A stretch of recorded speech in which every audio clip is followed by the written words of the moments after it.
I locked all the doors before going to bed. But when I woke up, the back door was wide open, and there were footprints leading from the snow right into the house.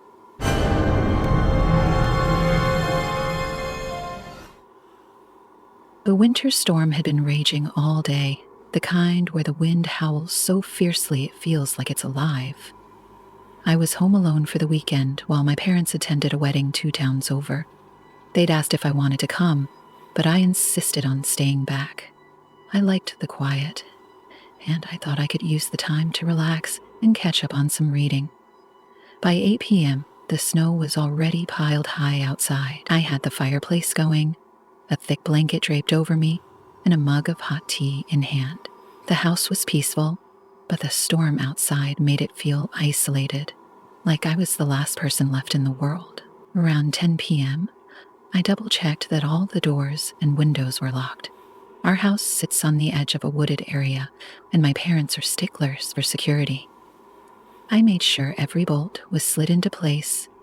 It wasn't until sometime after midnight that I woke up, startled by a loud banging noise. At first, I thought it was just the storm branches whipping against the house or snow falling from the roof. But as I sat up and listened, I realized it was something else. The sound wasn't coming from outside. It was inside the house. My heart began to race as I strained my ears. It was faint at first, like footsteps moving slowly across the wooden floor downstairs. I grabbed my phone, its screen glowing faintly in the dark. The time read 12:42 a.m. My first thought was to call my parents, but I stopped myself. They were hours away and wouldn't be able to do anything. The footsteps grew louder, heavy. Whoever it was wasn't in a hurry. They were moving deliberately, as if they knew I was upstairs.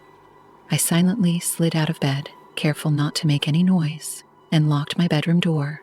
My hands trembled as I dialed 911. The operator picked up immediately, her calm voice grounding me slightly as I explained the situation. "Stay in your room," she said. "Officers are on their way. Do not leave unless it's absolutely necessary." The footsteps stopped suddenly. The silence that followed was deafening. I pressed my ear to the door, holding my breath. That's when I heard it. A faint, raspy breathing just outside my room. I backed away from the door, every muscle in my body tensed. Then came this sound that made my blood run cold. The doorknob began to turn slowly, as if whoever was on the other side, the intruder wasn't trying to break it down. They were testing it, almost playing with me. "Stay calm," the operator said in my ear. "Officers are only a few minutes away." The rattling stopped abruptly. The silence was almost worse than the noise. Then I heard it again, the footsteps this time, moving away. I didn't dare open the door. I stood frozen in the center of my room, clutching my phone. I finally unlocked my door and crept out, my legs shaking as I descended the stairs. The back door was wide open, snow blowing in and collecting on the hardwood floor. The officers searched the house and surrounding area but found no one. That's when one of them called me over to see something outside. In the fresh snow, there were footprints leading from the woods to the back door. But the strange thing, there were no footprints leading back. The police couldn't explain it.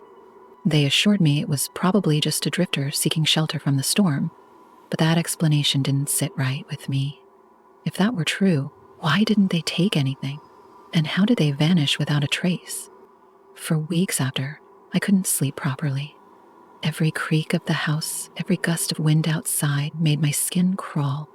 Even now, years later, I still can't explain what happened that night. But every winter when the snow starts to fall and the nights grow long, I think about those footprints, and I wonder if whoever left them will ever come back.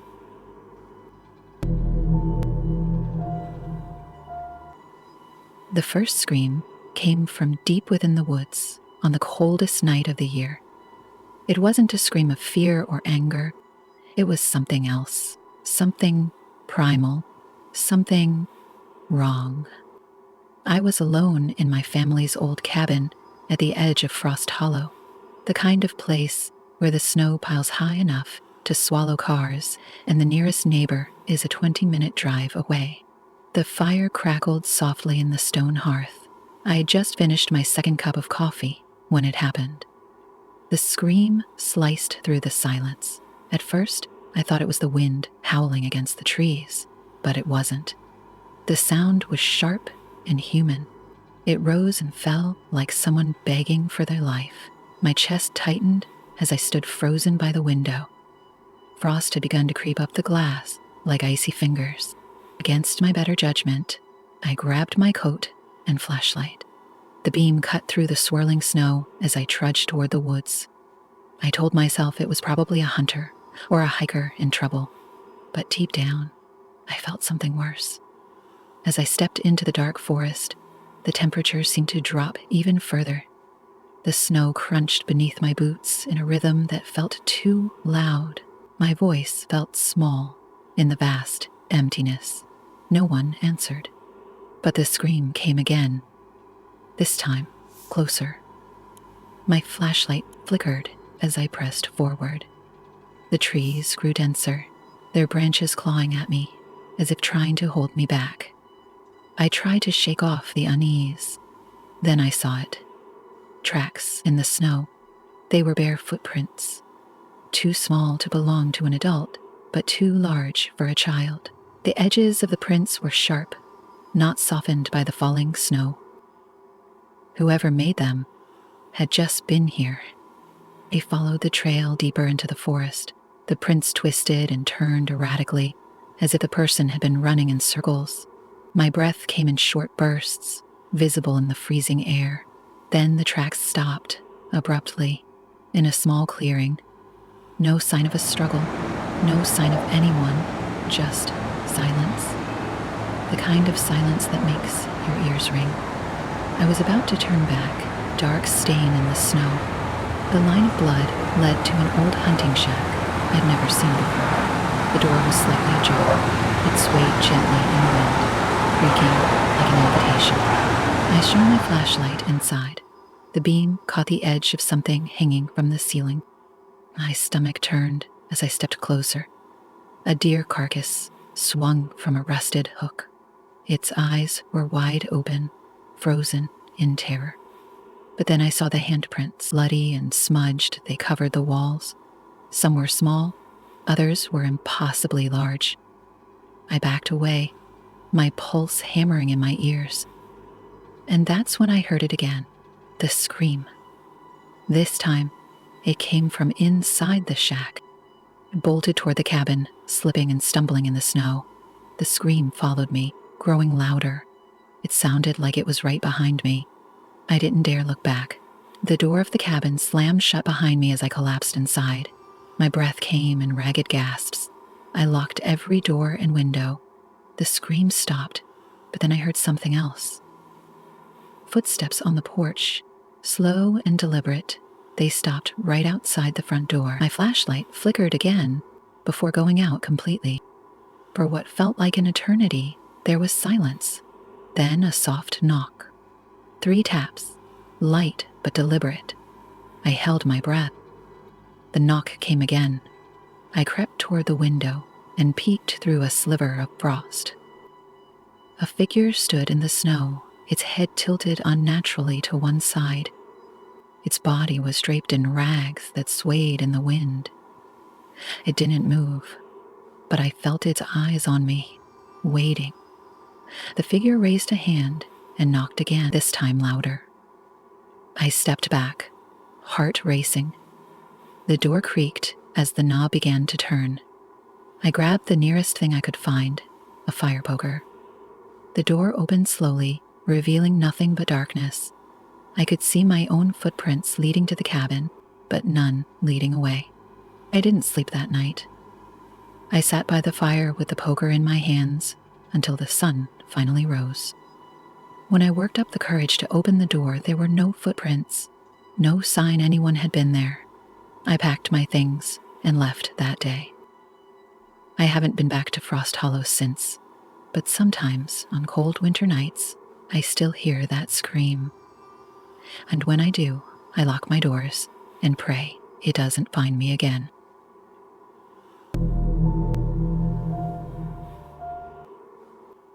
The scratching at my bedroom window didn't stop all night, even though I was on the second floor. When I finally gathered the courage to peek, I wished I hadn't. It was the middle of January, and the snowstorm had been relentless for 3 days straight. I was home alone for the weekend. My parents had left to visit my grandparents in another state, and I had decided to stay back to catch up on my studies. Our house was in a small town surrounded by woods, with the nearest neighbor about half a mile away. The first night was uneventful. I bundled up in blankets, drank hot chocolate. The wind howled, but that was normal during winter storms. By the second night, though, things started to feel off. It began with small sounds, things I brushed off as the house settling, or the wind pressing against the walls.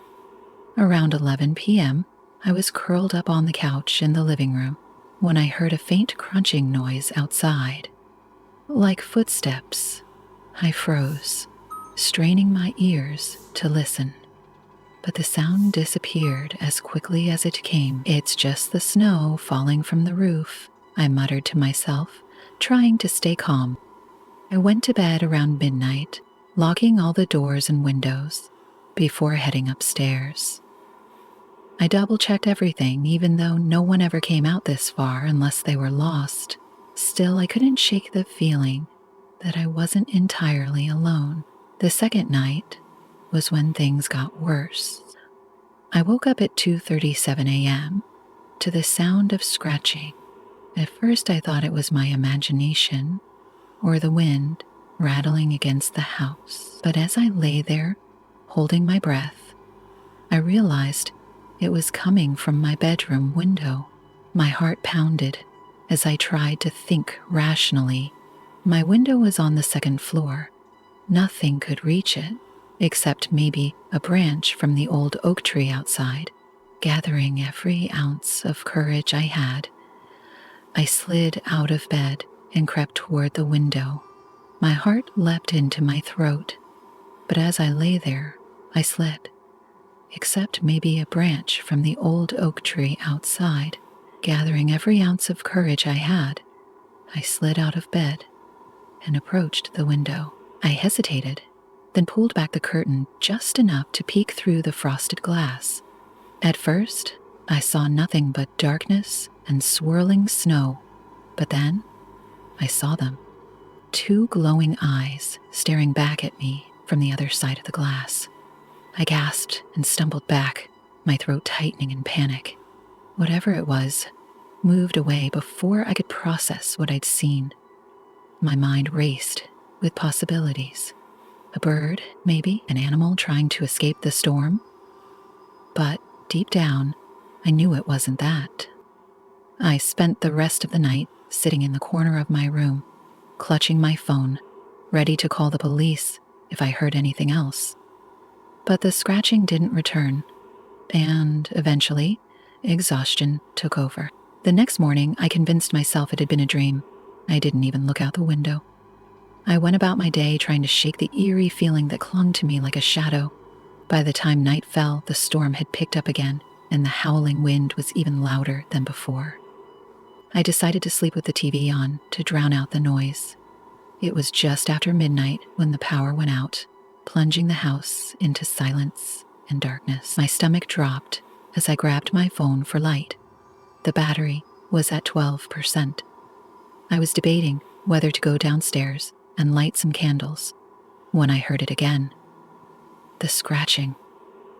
This time, it wasn't just at my window. It was coming from downstairs, too. My breath hitched. Someone was inside the house. I locked my bedroom door and dialed 911, my hands trembling so much I could barely press the buttons. The dispatcher's voice was a small comfort as I whispered my address, explaining that I was home alone and someone had broken in. They told me to stay on the line and remain as quiet as possible until the police arrived.